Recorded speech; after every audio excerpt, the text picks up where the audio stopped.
Hindi lang sa NAIA, kundi pati sa iba pang paliparan sa bansa, pinaigting ang operasyon laban sa mga nangongontratang taxi. Huli rin ang mga habal-habal na kolorum at nangongontrata rin. Saksi, si Marisol Abduraman. Galing Palawan si Paul at ilang minuto nang nag-aabang ng masasakyang bus nang matsyempohan namin sa NAIA Terminal 3 kanina. Kasi yung past experience namin dito nung isang araw, hanggang EDSA lang kami, 1,000 yung siningil. Kaya, taxi yun. Oo. Matyaga rin nag-aabang ang iba pang pasahero. Medyo mahal po yung taxi na napagtanungan namin dito hanggang PDX 1-50. Yan, bus na lang. Bakit po? Sa budget lang. Masyadong mahal. Pero ang ilan, minsan ay napipilitang sumakay sa mga taxi na nangungontrata. Kasi kung wala man masasakyan, di paya ka na lang doon. Wala na iba. Ibang choice. Ayon mismo sa direktor ng PNP Aviation Security Group, talamak na ang mga taxi na nangungontrata sa halip na magmetro.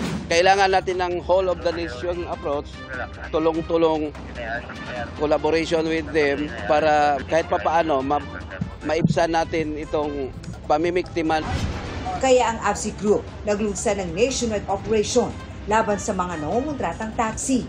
Eto nakikita ninyo dito sa aking likuran ng mga hilera ng taxi ay ilan lamang sa mga nahuli ng PNP ABSI Group at LTO sa kanilang operasyon nationwide.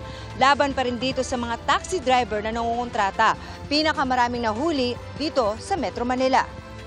Umabot na ito sa 28, kabilang ang 11 nahuli noong June 25. 5 taxi drivers ang nahuli sa Central Visayas at isa sa Davao Region. Nasa 11 naman ang mga nahuling habal-habal. Dahil kolorum na nga, nangungontrata pa. From T1 to T3, yung singil niya is 350 pesos na kung tutusin, wala pa yatang 100 yon. Kaya kawawa naman yung mga pasahero natin.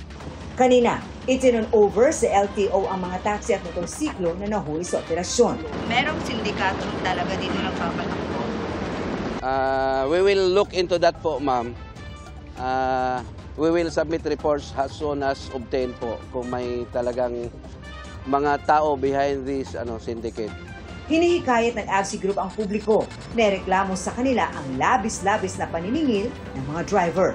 As long as mabidyohan po nila, mapicturean po yung driver, makuha yung other informations, pwede po nilang ipatawag yan for show cause.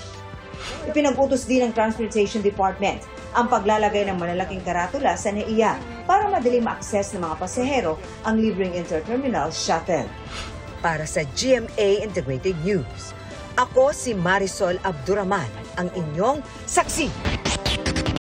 Mga kapuso, maging una sa saksi. Mag-subscribe sa GMA Integrated News sa YouTube para sa iba't ibang balita.